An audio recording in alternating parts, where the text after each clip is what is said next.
Един прекрасен, не толкова слънчев ден. Даже изобщо. Но толкова красив. Здравейте на всички! Днес исках да споделя с вас какво според мен е най-важното в пътя на духовното пробуждане в самото начало. Много от нас, които са поели по този път, изпитват страдание. Дали ще бъде духовно, физическо или на някакво друго ниво от нашето съществуване тук на Земята, но съм почти сигурна, че всеки от вас страда в нещо. Искам да споделя с вас всъщност това, което открих в началото на моето пътешествие. Това, което най-много ми помогна. 3 много лесни стъпки, но толкова прекрасни. И зареждат с толкова положителна енергия. Първото нещо е да си простим. И да простим на всички около нас, на всички, които са ни наранили по някакъв начин. Защото те не са го направили, защото са искали да ни наранят. Гарантирам ви, всеки един от нас има своята история. И има причина за всяко едно нещо, което е свършил. Простете. Оставете всичко там, където се е случило. Миналото не съществува, но тук на Земята в третото измерение то е факт. И е по-добре да го оставим там. Прошката е най-великият акт на любов. И всъщност оттам идва и следващото нещо. Да се обичаме, за да можем истински да обичаме другите и да разпръскваме любов във всяко едно нещо, което правим. Защото ако не обичаме самите себе си, ние не можем пълноценно да даваме любов и на другите. Нещата са взаимосвързани. Аз срещам толкова много хора, които искат да раздават любов, а самите себе си те не обичат. Няма как това да стане. Рано или късно енергията се обръща.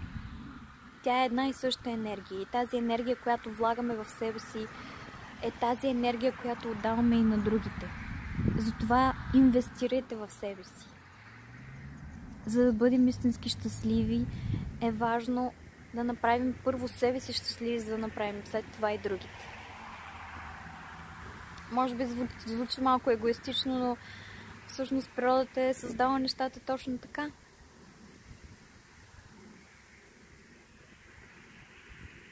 И ако се замислим, дори в самолета, например, когато дават инструкции за безопасност, казват, ако сте с дете или с някой, който има нужда от помощ, първо помогнете на себе си и след това на другия.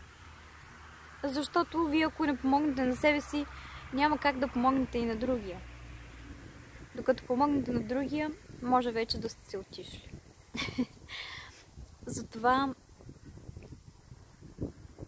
обичайте се. Прощавайте си. И бъдете искрени със себе си и с всички около вас.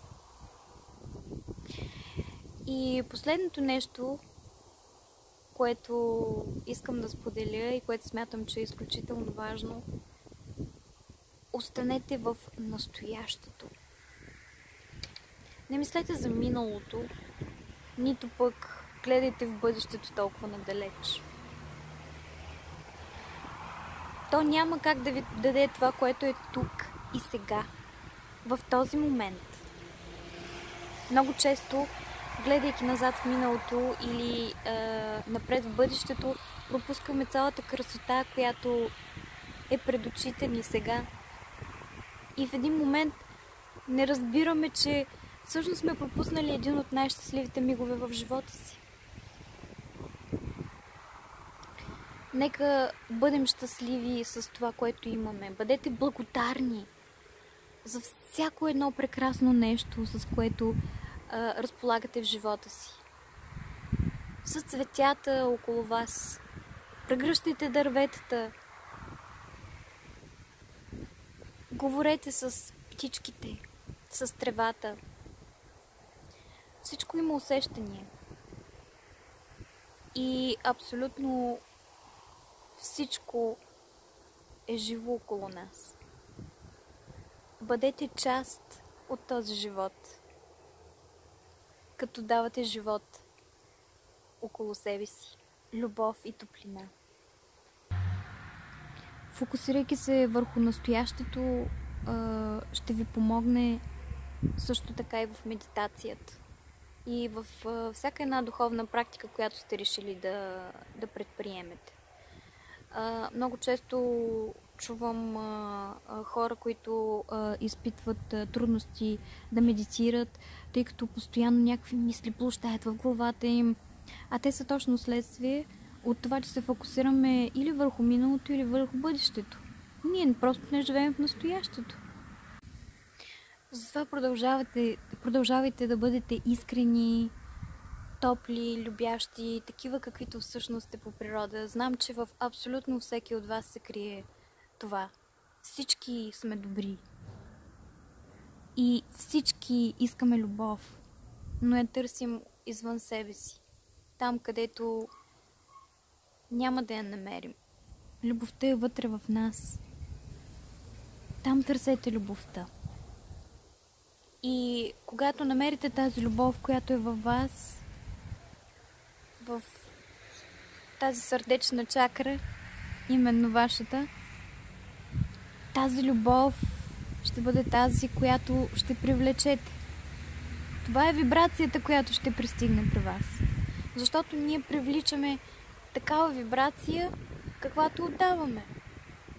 Нека бъдем топли и добри един към друг. Обичайте се, обичам ви и аз.